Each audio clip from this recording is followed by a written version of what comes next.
సరిగ్గా October November 2023 సంవత్సరంలో తెలంగాణలోని లక్షలాది మంది యువతని రెచ్చగొట్టి తెలంగాణలో ఆనాడు అప్పుడున్న కేసీఆర్ గారి ప్రభుత్వం మీకు ఉద్యోగాలు ఇవ్వలేదని, నోటిఫికేషన్లు ఇవ్వలేదని, పరీక్షలు సరిగా నిర్వహించలేకపోతున్నదని, అసమర్థ ప్రభుత్వం అని అవాకులు చెవాకులు పేలి తెలంగాణ యువత మనసు ఖరాబు చేసి తమ రాజకీయ నిరుద్యోగాన్ని తీర్చుకోవడానికి ఆనాడు రాహుల్ గాంధీ గారు, అదేవిధంగా రేవంత్ రెడ్డి గారు, ఈ ఇద్దరు రాజకీయ నిరుద్యోగులు కూడా తెలంగాణలోని యువతని, తెలంగాణలోని నిరుద్యోగుల్ని రెచ్చగొట్టి ఆనాడు ఎన్నో రకాల ఆశల వాతావరణాన్ని కల్పించే ప్రయత్నం చేసినారు. పుంకాను పుంకాలుగా పేజీలకు పేజీల నిండా మేము రాగానే 2 లక్షల ఉద్యోగాలు మొదటి సంవత్సరంలోనే మేము నింపుతాము, ప్రభుత్వ ఉద్యోగాలు 2 లక్షల కొలువులు ఇస్తామని చెప్పి పత్రికల్లో full page ads, job calendar అని చెప్పి తేదీలతో సహా ఏ పోస్టుకు ఏ రోజు మేము నోటిఫికేషన్ ఇస్తామని చెప్పి మొత్తం జాబ్ క్యాలెండర్నే నమ్మదగే విధంగా నమ్మబలుకుతూ పుంకాను పుంకాలుగా ఫుల్ పేజ్ యాడ్స్ ఇచ్చినారు. ఈరోజు మొదటి సంవత్సరంలో 2 లక్షల ఉద్యోగాలు ఇస్తామని చెప్పిన కాంగ్రెస్ పార్టీ తమ ఉద్యోగాలు అయితే తెచ్చుకున్నారు. ఇద్దరు రాజకీయ నిరుద్యోగులు, ఒక ఆయననేమో ముఖ్యమంత్రి అయిండు, మరొక ఆయననేమో జాతీయ స్థాయిలో ప్రధాన ప్రతిపక్ష నాయకుడు అయిండు. కానీ తెలంగాణలో ఇస్తానన్న 2 లక్షల ఉద్యోగాలు మాత్రం ఇంతవరకు అతి లేదు, గతి లేదు. ముఖ్యంగా ఒక్క నోటిఫికేషన్ కూడా ఈరోజు వరకు 7 నెలల్లో ప్రభుత్వం ఇవ్వలేదు. ఒక ఉద్యోగం ఇవ్వాలంటే మొదలు నోటిఫికేషన్ ఇవ్వాలి, ఆ తర్వాత పరీక్ష పెట్టాలి, ఆ తర్వాత అవసరమైతే ఇంటర్వ్యూ, ఆ తర్వాత ఎంపిక. కానీ ఈరోజు వరకు ఈ కొత్త ప్రభుత్వం వచ్చిన తర్వాత, కాంగ్రెస్ ప్రభుత్వం వచ్చిన తర్వాత ఒక్కటంటే ఒక్క నోటిఫికేషన్ కానీ, ఒక్కటంటే ఒక జాబ్ కానీ ఇయ్యని మాట వాస్తవం. ఒక్క ఉద్యోగం కూడా ఈరోజు వరకు ఈ ప్రభుత్వం ఇవ్వలేదు. ఇవాళ అశోక్ నగర్లో, దిల్సుఖ్ నగర్లో, అదేవిధంగా ఉస్మానియా యూనివర్సిటీలో పిల్లలు అడుగుతున్నది ఏంది?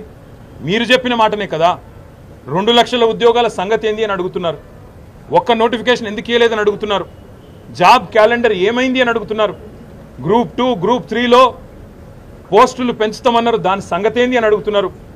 మెగా డిఎస్సి అన్నారు కదా మీరు మొదటి క్యాబినెట్లోనే, ఏమైంది మెగా డిఎస్సి?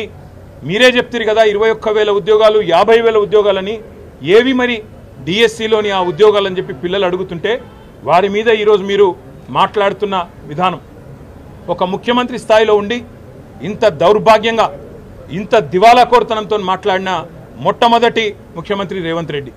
ఎంత నిర్లక్ష్యంగా, నిర్లజ్జగా, అసలు మోతీలాల్ అంటే ఆయనే ఉద్యోగాలే రాస్తలేడు, ఆయన కూడా నిరాహార దీక్ష చేస్తున్నాడని చెప్పి ఇవాళ మోతీలాల్ అనే తమ్ముడిని అవమానించే విధంగా, గ్రూప్స్కు ప్రిపేర్ అవుతున్న తమ్ముడిని అవమానించే విధంగా మాట్లాడడం.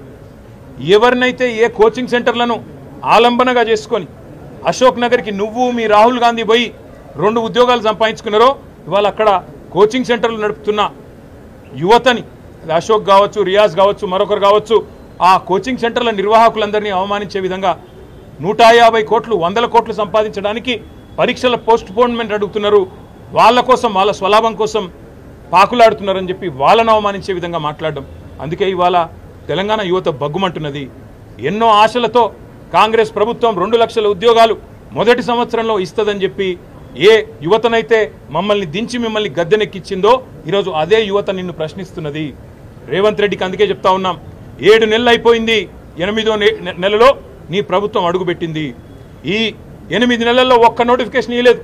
మరి మిగతా 4 నెలల్లో ఎట్లా ఇస్తావు 2 లక్షల ఉద్యోగాలకు నోటిఫికేషన్లు? ఎట్లా ఇస్తావు 2 లక్షల ఉద్యోగాలు?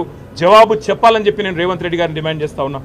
మిమ్మల్ని వదిలిపెట్టాం, శాసనసభలో నిలదీస్తాం, క్షేత్రంలో నిలదీస్తాం. ఏ పిల్లలనైతే నువ్వు మోసం చేసినావో ఆ పిల్లలకు మేము అండగా ఉంటాం.